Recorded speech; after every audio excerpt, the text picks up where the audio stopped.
We're talking about CBD, a cannabis compound that doesn't get you high, but has been shown to improve one's quality of life drastically. Tonight, we speak with the Sen Gupta family about how CBD has transformed the life of their 6-year-old son. Not having CBD oil at home is not an option. It is not an option. We absolutely have to have it on hand. Alexander Sen Gupta's 6-year-old son Oliver used to have upwards of 20 seizures a night. It led to sleepless nights for Sen Gupta, who had to stay awake at all hours to watch over his young son. Because I would be watching him through the night and monitoring him and making sure that he was breathing, making sure that he was in a safe position through his sleep cycles. And when he would wake up and have a seizure, I would be there to handle him and to make sure that he was fine. Medication initially prescribed ended up making Oliver's seizures even worse. Just over 2 years ago, Sen Gupta learned about CBD and began exploring it as an option while also changing Oliver's diet and therapy.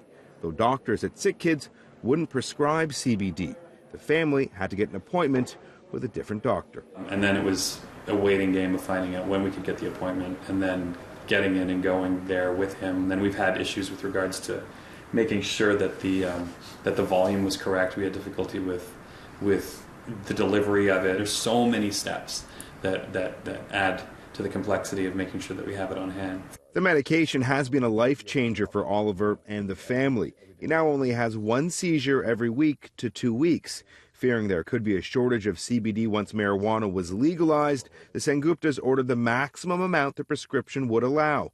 They feel that their fears were well placed. They now know a family struggling to find the game-changing cannabis extract. Some of the parents that we know, both through Sick Kids and through Oliver's school, Beverly School, they've had a difficult time with regards to making sure that their stock levels are high enough. Everybody feels as though there's a limited supply, right? Because it's not as widely accessible as it could be. The demand for some CBD products is evident on the province's recreational cannabis website, where CBD capsules have been largely out of stock for weeks. In a statement to CityNews, marijuana company Canopy Growth says in part, we have made a point to always prioritize our medical patients and ensure there is at least 1 CBD product available on our medical site, Spectrum Cannabis, at all times. I'm thinking that this is actually more of a distribution challenge, just as much as it appears to be a supply issue. The CEO of Canadians for Fair Access to Medical Marijuana believes there needs to be a big push to get medicinal cannabis in drugstores to increase supply and knowledge for patients. I would say it's not only a matter of the actual sourcing of the product. What's really critically important, this is what we hear from patients over and over again, is the lack of that advice around contraindication risk. And more patients are asking today, hey, will that CBD or will my medical cannabis cause any problems with my blood pressure med? For it to be streamlined, for it to be either an on-counter or behind-the-counter item at a pharmacy or at a store would be probably the smartest thing. There's no harm in it.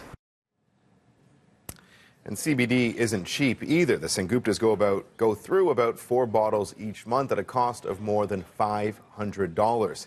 It isn't covered under their medical benefits. Now, even with the cost and difficulty getting their hands on CBD, Alexander Sen Gupta says he and his family are simply grateful to live in a country where getting the drug is even possible.